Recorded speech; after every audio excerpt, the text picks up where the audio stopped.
Hello and welcome to Conversations in the Nick of Time. I am your host, Nikki Roach. It's always a joy, always a privilege to be able to be with you, and not just alone and solo, but also with some type of phenomenal guest who is an expert in some form or fashion or thought leader, as we call them these days. Those of you who are new to the platform, we are the destination for mentoring moments. And those mentoring moments have a global influence, giving you a chance to kind of get inside the heads, the hearts, the minds of individuals who have experienced some level of success, but they're also leaning into significance. And that is a difference. And you'll hear that in our testimonials and our opportunities of exposure and conversation with our guests. Why? Because it's one thing to go after something and grab a hold of it, and then you succeed at it, and that's success as you define it. But then it's another when you get to the point and you're not just chasing a thing, but you're also providing an opportunity for others to experience or benefit from that thing. And that's what we try to focus on, to make sure that we're not just self-centered in the whole act of this process of making it. But many of us have made it, and we're just needing to also be just nudged a little bit to see we ought to be quite grateful for where we are at the moment. And then we have to do it in fashion. And I say that because our guest today is absolutely amazing when it comes to that. And those who know me, you know, I like to pop my collar and look a little fly every now and then. And so my guest is totally next level when it comes to this whole idea of fashion. But did you know that fashion actually has an impact on your mood, on how you deliver, on how you're perceived, on how it is that you even feel? So we're going to dive a little deep in that. And our guest today is Miss Laura Sawyer. Laura, how are you? I'm doing so well. How are you? Doing well, doing well. Beyond excited. You know, we've had a number of occasions. This is my lunch buddy, and we head on over to, yes, luxury stores to have lunch and talk about fashion, but also ways to collaborate, or just to really, I love the fact that we get a chance to come together and just brainstorm, right? Absolutely. So it's a pleasure to be here with you right now, talking about fashion and psychology and feeling good. And I would love actually to, at some point, share a little bit about my journey with mentorship as well, because it's so important, and it takes a village to help, an individual really lift themselves up. So I'm just thrilled to talk to you more, just an extension of our conversations that we have on a regular basis. So thank you. Wonderful. Those who are not familiar, Laura K. Sawyer is a fashion consultant, personal stylist, and branding expert who works with Fortune 500 companies, nonprofits, and individuals that are using evidence-based research with the applied psychology of fashion. Yes, this is a real thing. I'm a style expert for various media outlets. Her work has been featured in MSNBC, Fast Company, Travel and Leisure, Elle India, the Zoe Report, amongst many others. She is here in St. Louis, part of her time. I know she goes back and forth also to New York, but then also global. So she gives us this perspective in regards to fashion and how it shows up. But I love the fact that she can blend these things and cause us to kind of experience something anew. Why are we so obsessed with fashion, Laura? Well, for one, it's a novelty. Just in terms of the human condition, we're obsessed with the constant nature of newness and colors and shapes and fabrics and feeling things on our bodies and expressing ourselves. It's, one of the largest industries in the world. I think it's like ranked number 6, I want to say. Or it employs 1 in 6 people, I should say, globally. And that's from every aspect of the supply chain. So that's from people, growing cotton to, pattern makers and putting clothing together, and designers and tailors and people like me That includes, the editorial side of it and the media side of it as well. I mean, there's just so many facets. We could have a whole conversation about that. But fashion on the individual level really is about personal expression beyond the baseline layer of the fact that we need to put clothing on our bodies. We live in a country where we're required to get dressed legally.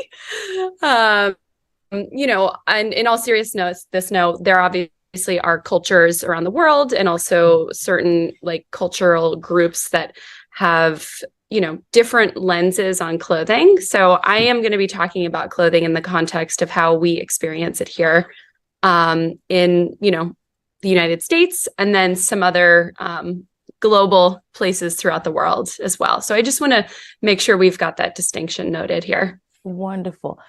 There is quite a big difference when it comes to fashion, in my experience, as I've been able and fortunate enough to travel the world.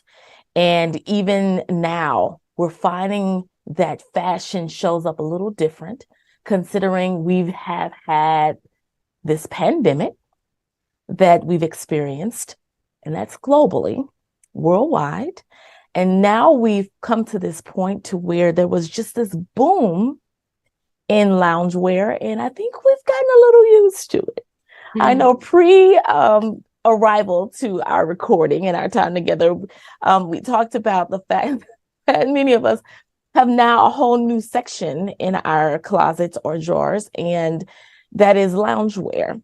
But now that loungewear for some of us has become a major staple, while there are others of us who are wearing blinged out shirts, just to watch Netflix. Because what are your thoughts regarding this shift in how the pandemic has impacted how we show up and or lack thereof of showing up? Sure. We had this tremendous shared trauma, obviously, the last few years. And from a clothing and a dressing perspective, it is one of those sort of silver linings, if you will, that have come out of the pandemic in terms of just understanding oneself and self-reflection. And it's something I've been talking about that was even before the pandemic, which is clothing and what you put on your body really matters and it impacts you. And we as humans often don't affect any sort of change in our lives until we feel the pain points of it. And we then therefore need to do something about it. And so that was one of those moments, in March 2020, where everybody was like, wait a second, I'm at home. This is intense. There are, varying degrees of trauma and stress and pulls and demand, particularly with caretakers and people working, from home now who have to take care of family members and children. And then also the distinction where work and home were very blurred. And so, of course, it was almost immediate that people would reach for elastic anything.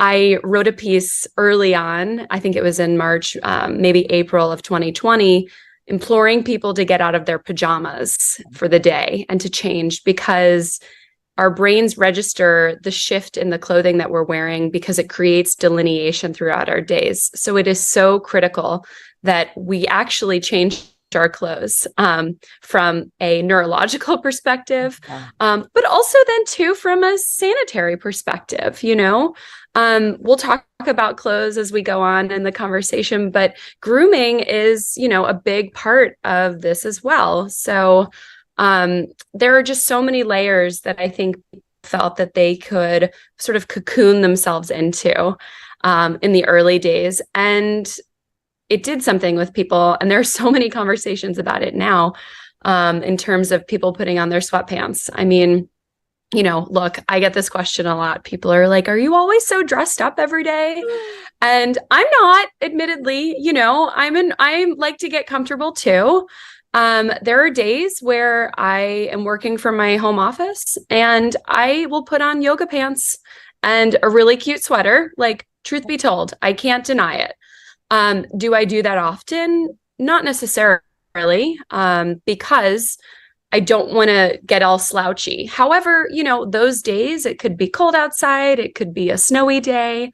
And I know for a fact that I am just, cranking out emails and client support work and doing shopping for them that I can do at my desk. And so I like to be mindful of encouraging people who like lean into the comfort, do it. However, know when to do it is really important, because in part of my work that I do as a consultant, I also work with organizations and nonprofits on anything from, encouraging changes to dress codes to executive presence and confidence. And so a big part of that through my lens is style, not just in clothing, but just every aspect of style, how you like move your body, how you communicate, how you engage with others, and how you, take care of yourself.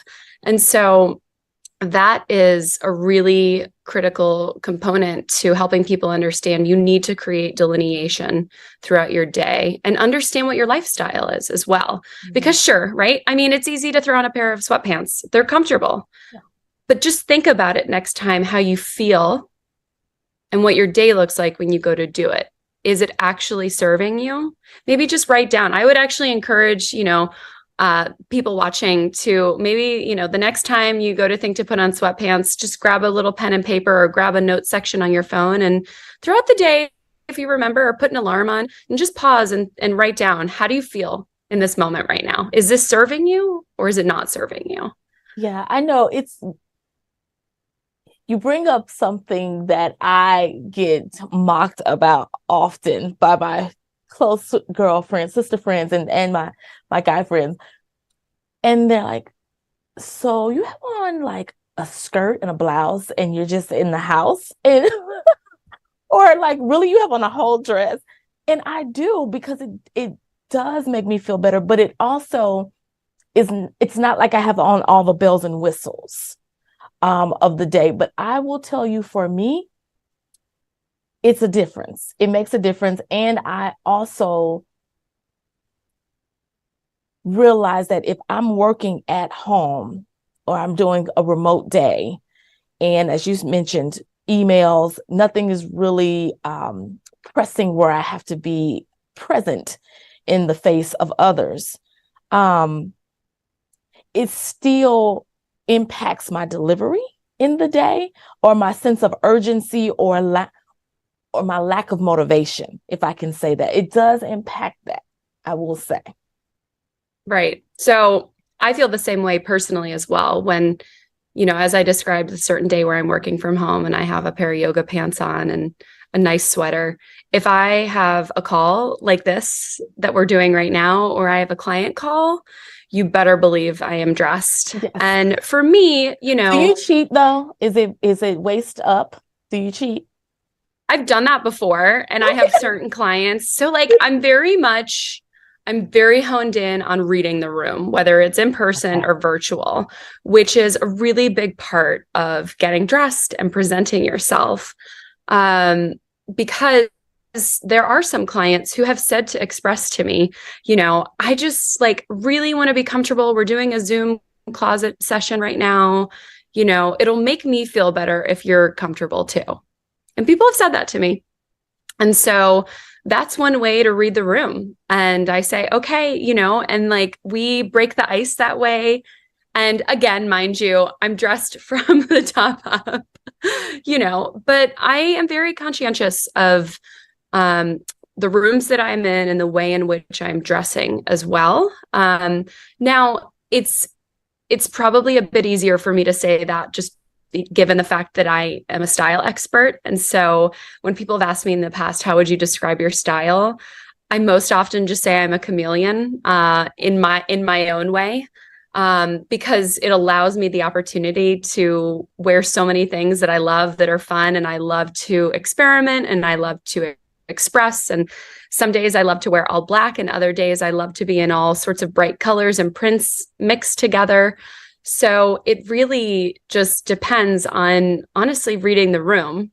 Yeah. I will add that when I am showing up for clients in their closets for the first time, so this is a new client that I'm working with on the personal styling end of my business, I generally wear all black for a reason. Why? Yes. So When I'm working with a new client, we have various levels of onboarding. We have Zoom calls to kick things off. They have a questionnaire they fill out. And then we get to the point where we meet in person.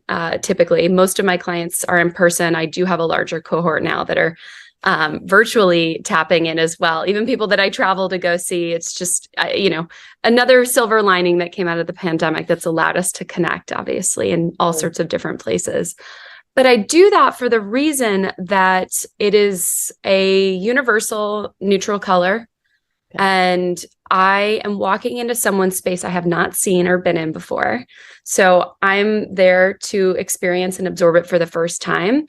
And they are there in their most sacred space, ready to absorb someone who they have not had in their space ever before, who is about to come in and compassionately and constructively give them feedback and very honestly. So there are lots of no's involved and maybe less this, more of this. So we have, some really honest conversations. We have a lot of fun too. I can't miss that. But it's because of that, I make just a very clear choice that when I go in, my clothing should not be the standout in the dialogue that I'm having within their personal environment. It's really the best that I can do to focus on let my clothing and what I'm enclothed in really step back and let my focus on them and expertise and guidance for them and compassion and just being open to listening to them, mostly let that be the sole focus, not what I'm wearing in this moment. So that's another read the room example. I will say lastly on this point that when I do start working with clients, and I have very long-term relationships with clients that I work with. So we start working together often, and then I'm a part of their team as we move through months and years, which is really wonderful. But once that starts to happen, then I shift into more, don't get me wrong, all black is totally my style. I'm originally from New York, so I love it. But I will say moving to the Midwest, has brought a lot of color into my vocabulary for me personally as well. And so then I get to know somebody and then I start to sprinkle in more of, what it is that I want to share with them through the lens in which I dress, which is inspiring then to them. Yeah. And it gives permission often to say, well, if she's doing it, I sure can do it. Right. And sometimes the best kind of nudge and permission is done non-verbally. Oftentimes, which is my nick notes. I give everyone a word or let a word center our conversation. And I have that word, but I want to also go back real quick to the point you made in regards to reading the room.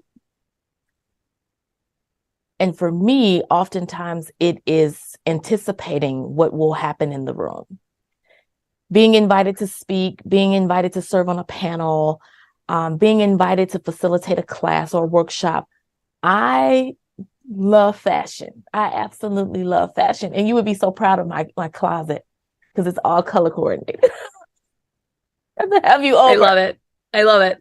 So, but I mute myself because you can still be very fashion forward and muted. Muted meaning I'll do all black. Navy is my jam right now. True or ink, that true blue, deep blue. And I will do something and sometimes it may be a deep mahogany or crimson, but it's all, there's nothing popping. There is just real smooth, monochrome, chromatic formula, possibly, because it can be a distraction, not only for those who are trying to hear you, but also for you to deliver, because there is an energy that comes with all of that, especially when I know today I'm looking a little extra. We know when that's being real. We know that. And it comes across, and I'm not talking about the feel good part of it, but I'm talking about making sure, as you mentioned, when I come in to speak, I'm here to learn and share and grow with the group, and to be a part of the group, not to stand apart from the group. And so that to me even bleeds into my diversity, equity, and inclusion work, to where you want to make sure that you're including yourself in the group, but also that the people you're with feel included. And yes, from fashion, this it makes a difference. And so my word was presence. My word for us was presence. And when I say presence, there are some people who come and can show up in loungewear and still feel the space. Their very essence just feels the space, and they have that kind of presence. But also there's other times when we put on our uniform for the day, our attire for the day, our representation, and this presence shows up. And so the dictionary, it's a noun, and it's defined as to impress people by their appearance and manner. So going back to that psychology of fashion, it's all of it. And then two, something such as a spirit that's felt or believed to be present. So this anchors, how you started us off today.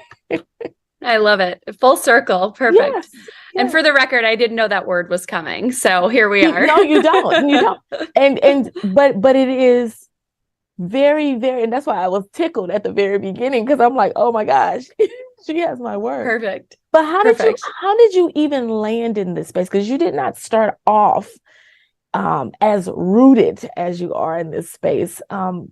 Give us a little peek into that. Sure. I think that, I'm an entrepreneur and have been for the last 5 years. And prior to that, I worked as an experiential designer and marketer. And so I was doing a lot of designing and production and putting together anything from, a big party to a gala to a wedding to a small dinner party. And at the time I was living in New York, and it was just high energy, highly creative, and getting a peek into some of the most extraordinary spaces throughout the world. And so prior to that, I also worked in retail, actually. And so that was really, my beginning interest in fashion. But I will say, I think it's worth noting, like, on this journey, now that I'm here and as I move forward, because I still have, moments that I stumble trying to figure it out, but I definitely feel I have a grounding below me that feels firm, but it's also just soft enough for me to continue to leap forward as well. And so, when I was in my 20s, I, like most people in their 20s, was really trying to figure it out. And at the time, I loved fashion. I've always loved fashion, but I had a narrative in my head that, I don't have the pedigree to work in the fashion industry. And I believed that, I kept telling myself that. So I did the closest thing I could, which was to go into events and experiential, and therefore was able to work on fashion-related experiences. And so fast forward, I've been in St. Louis for 8 years now, and I continued doing events, and I was just feeling burnt out. And to my husband's encouragement and that of a mentor of mine, I sat and I had breakfast with her, and she looked at me and was like, I can tell you're not happy. What do you want to be doing? Let's figure this out. Let's start working this out. And I said, well, I've always wanted to work in fashion, but I've had this old narrative in my head, and I think it's too late. And, I don't mind sharing my age. Too late because of what? Because I was 29. Because this is, you feel like at the time, it feels scary. And I think that can be really relatable for a lot of people. And with the right kind of, coaching and advocates and champions, and those are the voices that I started hearing in my head. And then those were the voices that was my voice in my head. Yeah. Yeah. And, in the beginning, you start at the beginning. And I started with her as a client. I started telling all of my friends, and, I was willing to jump into any opportunity. I also started early doing a lot of commercial styling as well. And that's working with brands on their lookbooks and any, advertising or social media campaigns as well. And so I started doing more of that. And very quickly, I really refocused some of my energy and learning at the time to the psychological aspect of fashion. I personally have experienced it and really was really beginning to listen to my inner voice, the positive one, and became curious about psychology and fashion and how we can better ourselves and how clothing must be doing something to help us, that we don't realize consciously, or, it's just so nuanced. So what's going on here? And so I, did some Googling, and I stumbled upon a psychologist, Dr. Carolyn Mayer. She is based in London, and she is an icon of mine. She, and I've connected with her, thankfully, and she created a program at the London College of Arts, which is the only, as far as I know, fully accredited bachelor and master's program in the applied psychology of fashion. And so I've just begun to learn so much, and I've been reading more. And from that, I really realized, that it directly correlates to presence and confidence and what we put on our bodies and how it matters so much. And that's the fast forward explanation. Wonderful. Wonderful. Want to take a moment to just remind individuals that this is Conversations in the Nick of Time. I'm your host, Nikki Roach, and we are so excited to have with us Miss Laura Sawyer, fashion expert, fashion industry thought leader, and providing us some insight in regards to the impact of fashion and how it can really elevate our confidence, set the mood, and give us a different set of executive presence and gravitas and all those things.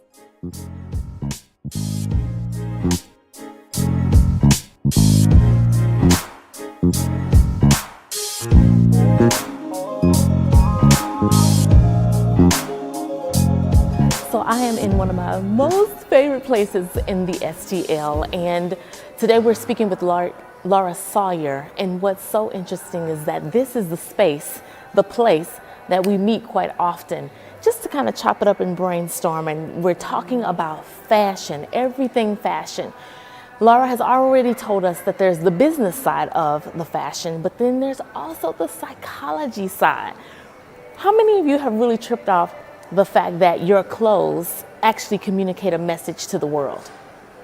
When you think about that, then what is that message that you're communicating to the world? Very interesting. I thought so as well. But this being, again, one of my favorite topics, Laura, I'm coming from your job.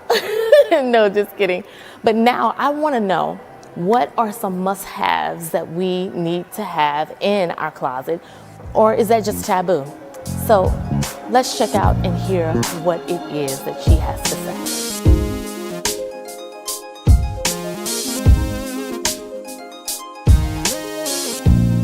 So there are some articles that I was able to find. There's one by forbescom, and the article title, What Your Clothes Say About You, by LearnVest, former contributor. And they talk about shopping and spending behaviors often come from internal motivations, such as emotions, experiences, and culture. You look at shopping and storing behaviors, even putting together outfits, and people think of it as fluff. But any behavior is rooted in something deeper. I look at the deeper meaning of choices just like I would in therapy. So here's another voice to add to the conversation in regards to the complexity of what we oftentimes think is just a simple thing, and something we get in the habit of just toss me something. As you mentioned, in this country, we need to cover up. So we cover up and we just kind of pick some things. Let's turn our attention to a couple things in regards to some speed, not speed dating, speed or rapid style. Great. Perks.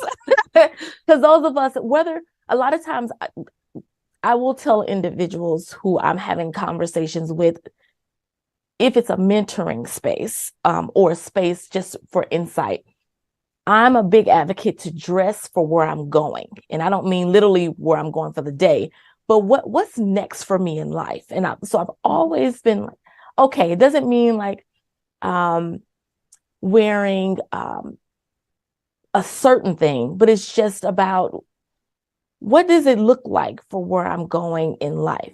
There was a season where I had in higher ed reached a pretty decent level, a directorship level in my career. Very young at that time to be in that space. And when I did, one thing I did, and this is so true, I, with every check, would go to Lord & Taylor and buy me a suit. Every check for over a year. Because I had, so we're talking a significant amount of suits, and then I would break the suits up and wear, but then I realized it wasn't me. I felt too constrained in these suits. So that's why it caused me to break them up. So if it was an all navy, I would break that navy up and put the chocolate brown pants with it and put on some floral, but some people don't know you can break up a suit just because you bought it all together. Oh, yes. You can break it up. So that's how I started, like my little hack and my tip. But I realized, even though I was trying to dress for where I was going, because it's the same now, because I'm still in a 9-to-5, but I'm also very much that much of a percentage. I don't consider it a 50-50. No, I'm 100%, with a corporation, but I'm 100% with myself in regards to my company.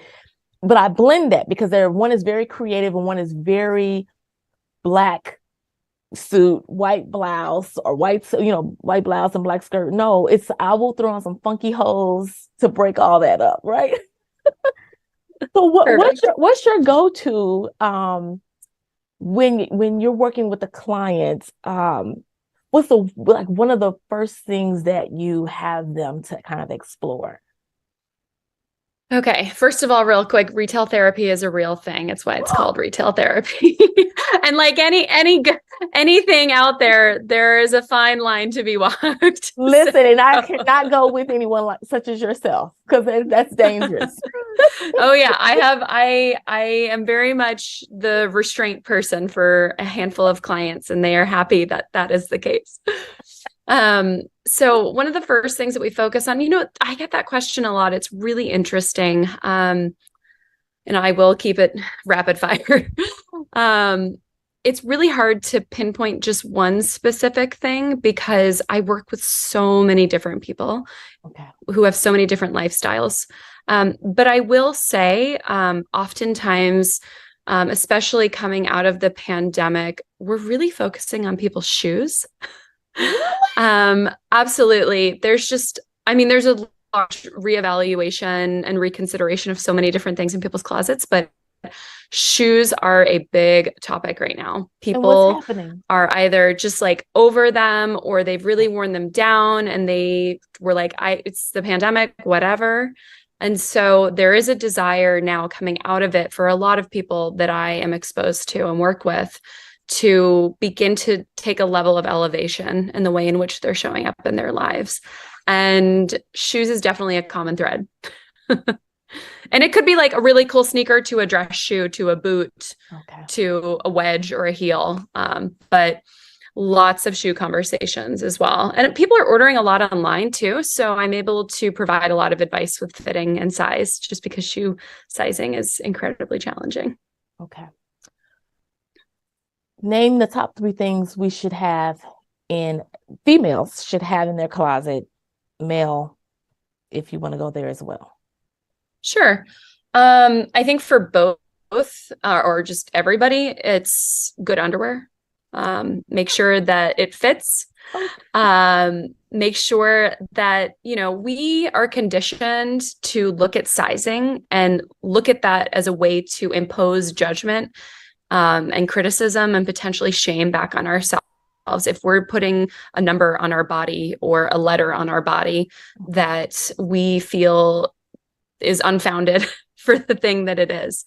And so I encourage people, great underwear, and stop looking at the size. If it fits, that's the most important thing. You want it to be smooth. You don't want it, one, you don't want it falling down, and two, you don't want it to be too tight because they show up underneath everything else. Lines do. Okay. The second thing I would say is jeans, great jeans, and like nice jeans. No more ripped jeans. If you have ripped jeans, cool, keep them. There's a time and a place for them, but like really quality denim. Absolutely. Yeah. As a mainstay, I think, wear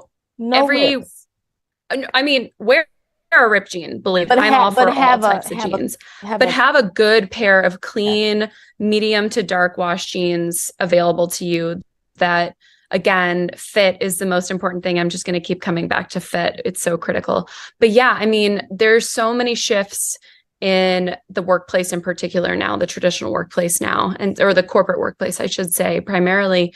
And a lot of places are opening up to denim, and there's a lot of uncertainty and vagueness surrounding that. And like your best bet is just to have like a well-fit dark wash denim that doesn't have a lot of aged, wear to it as well. Yeah, and then the third thing, go ahead. No, I was gonna say, and you don't have to break the bank. That's one thing. No, my gosh. You can go to like Old Navy, you can go to Madewell, like resale and vintage is tremendous these days. It's extraordinary. I mean, you can go to resale stores and vintage stores or go online and honestly find a pair of jeans that have the tag still on them. Yeah. It's fantastic. I do a lot of shopping, vintage and resale. And so it's always like a fun little surprise when you find something you're like, oh, the tags are still on. No. Wow. I just bought a top actually on the Real recently with the tag still on it. And I was like, well, I paid, 80% off from what this was retail. So I'll take it. Yes. Yeah. Mm-hmm. I'd say the third thing in terms of what everyone should have in their wardrobe. Oof. I will say really quick, what I would not say that everyone should have is like the classic button-up shirt or the classic blazer. They're just not for everyone. So I think that's how I would answer that actually, because so much of my consulting is not about you need this, you need this, you need this across the board, which is a very normal historical question. But it's shifting more now to, for you, Nikki, you need this, this, this, and this that will out your existing collection, which it makes it a lot more complicated for people because the capsule wardrobe still exists and has for a long time because, again, we want things that fit perfectly into a box that work really well and easy for us that we don't need to spend a lot of time on. Yeah. But when it comes to authentic dressing and dressing for yourself within the realm of your lifestyle, it does take a little more effort. So, I would offer the shift in perspective from this is stressful, this is so overwhelming, to maybe I should take this as an opportunity to allow a little bit of curiosity into this space. Yeah. Speaking of curiosity, what's a myth regarding fashion that you want to dispel? That fashion is only for a small subset of people in this world. I think the industry, in some instances, still, it's getting a lot better. This goes back to my narrative, 15 years ago of, you don't have the pedigree to work in fashion. Mm-hmm. It's just really shifting, because fashion is an incredibly democratic thing. It's for everybody. And it allows, there's science, there's data now that speaks to it, allowing you to really fully express yourself, and you actually feel good about it. You started this whole conversation off with clothing impacting your mood and your performance and your relationships, and that is a fact. Yeah. Now, when we talk about fashion, you have a blog that in articles that you're writing and producing.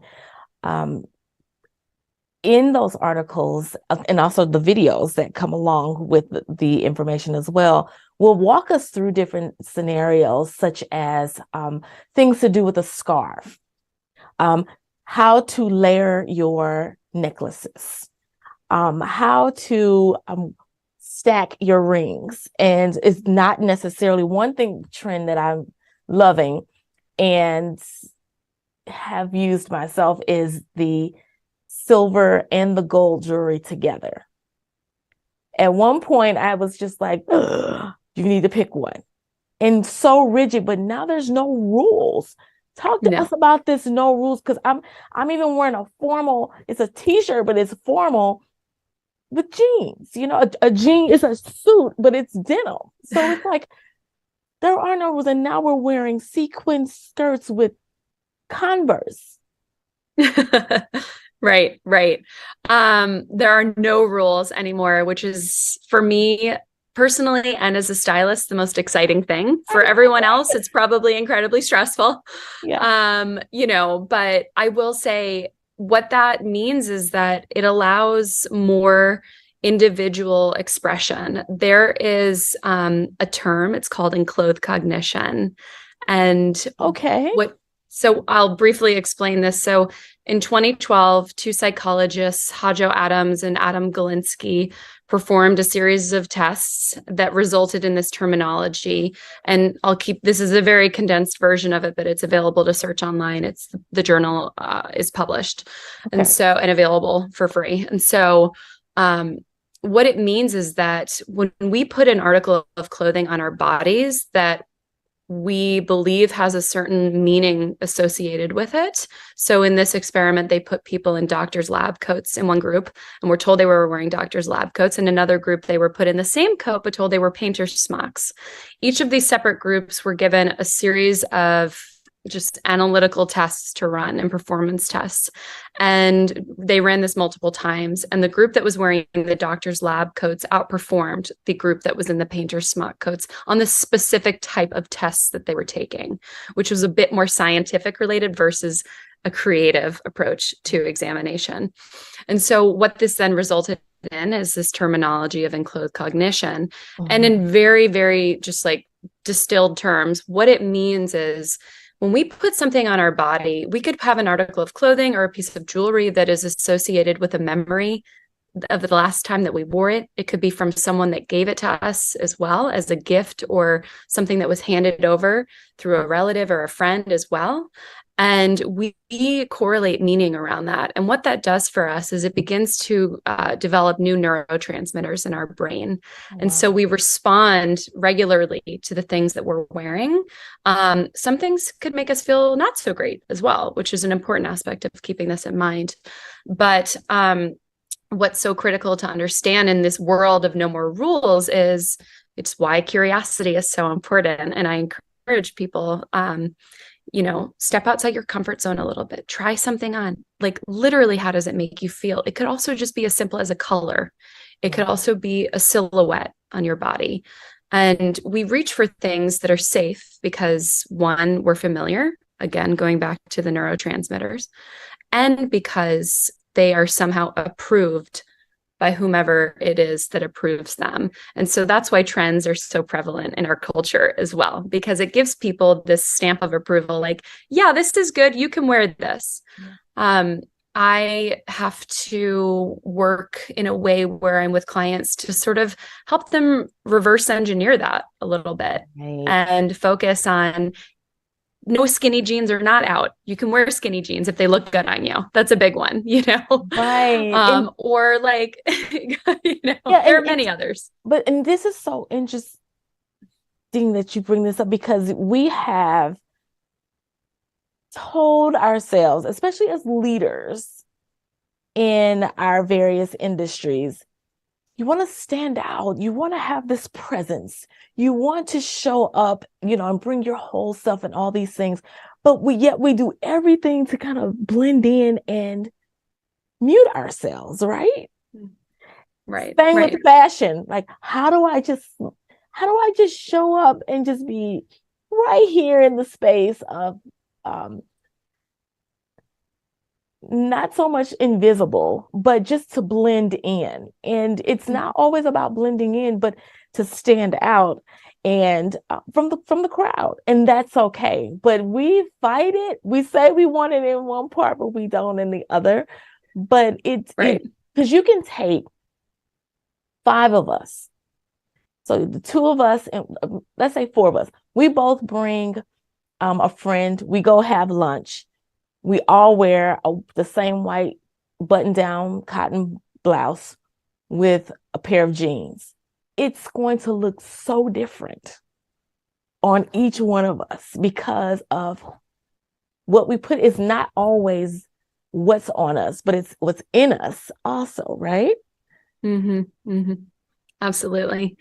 That's the power of clothing. And I think what you're describing in terms of this bring your whole self generally, and also the no rules parameters as well, really focuses in on confidence. That's a big part of it. And, to be clear, you can be confident in a navy suit, and a white blouse with a pair of heels on or a flat and walk into a room. You can still command that confidence. Correct. Clothing is a layer that you can leverage and build on. When you're in those types of rooms, just using that as an example, your example there, a big part of that comes down to, again, leaning into enclothed cognition, which is how does it make you feel when you put that suit on? It doesn't have to be, I was at a meeting earlier this week and I had on teal pants and a blazer that had printed flowers all over it, and it was so fun. And I put it on and I thought, gosh, I feel great in this. It was in a somewhat more professional environment. But I also felt like I was being myself as well, and it was really polished. And, that's my comfort level in which I also can engage my confidence. That's not everyone's comfort level. Right. So it's important to recognize, fashion doesn't always mean we're wearing, the most fun, whatever sort of thing. It can also be utilitarian, but it just fits and it works for you really well. That's what's so critical. And I think those are the important elements that really can feed in well to confidence. Yeah. And it feeds into personal branding. We all have a personal brand. While oftentimes, whether we like it or not, I was going to say, oftentimes we think it's only those whose names are in flashing lights or whose, faces plastered across a billboard or a screen. No, everyone has a personal brand. And trust me, ask someone to go to the store with you or just to say, go online. And I bet that they could pick something out that said, this reminds me of you, or this is so you. You have it already. Absolutely. And it's a matter of how do you direct the traffic of it in regards to how others perceive that. And how, again, yes, back to presence. So you have some kind of presence. It's just, what is it communicating, right? Absolutely. Absolutely. It's so true. I mean, I think, on the other side of that too, you can look to perhaps having a lack of presence or a lack of confidence in moments where you're wearing something that doesn't feel like you either. So that's definitely a critical point in this conversation as well.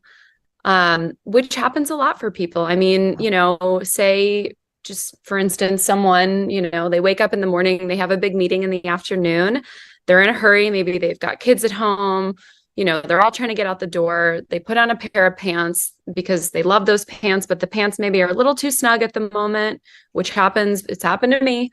And, you walk in, you go sit down for lunch, and then you're like, well, these pants are a little bit tighter than they were before on me now. But it's affecting your whole day. Like, because and then you walk into the meeting.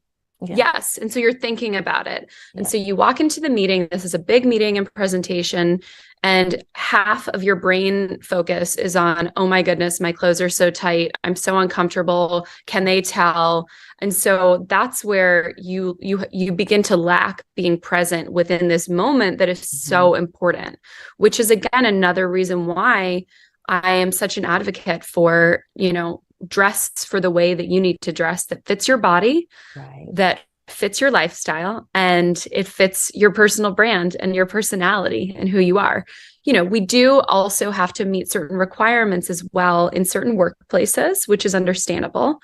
But, the conversations that I'm having with decision makers and at a lot of companies is that, they're beginning to be more curious and open to this idea of, how can we meet people a little bit more when it comes to dress codes. A lot of dress codes are going away. They're just creating space to encourage people, though, to live within the realm, of understanding, their company culture is a big part of it, Right. and the clients and the industry in which they engage and serve.